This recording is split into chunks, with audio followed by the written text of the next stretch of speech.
কোটা সংস্কার আন্দোলনের সময় নারায়ণগঞ্জের সাইনবোর্ড এলাকায় পেশাগত দায়িত্ব পালন করতে গিয়ে মারধর, যৌন হয়রানি ও লাঞ্ছনার শিকার হয়েছেন 3 নারী সাংবাদিক।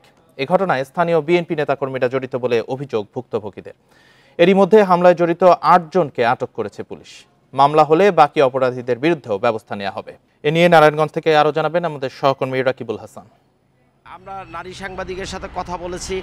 সোনালী নামের যে নারী সাংবাদিক সহ এনি এবং নিশি, তারা 3 জন গত 19 জুলাই যখন এই সাইনবোর্ড এলাকায় এই ঘটনার তারা দায়িত্ব পালন করতে যায়, তখন কিন্তু জামাত শিবির এবং বিএনপির যেই দুর্বৃত্তরা ছিল তারা কিন্তু তাদের উপর হামলা চালায় এবং তাদেরকে লাঞ্ছনা করে। এই ঘটনায় কিন্তু জাতীয় পর্যায়ে সহ একেবারে নারায়ণগঞ্জের সাংবাদিক মহল সহ সর্বস্তরের কিন্তু ব্যাপক নিন্দা এবং সমালোচনা হয়েছে।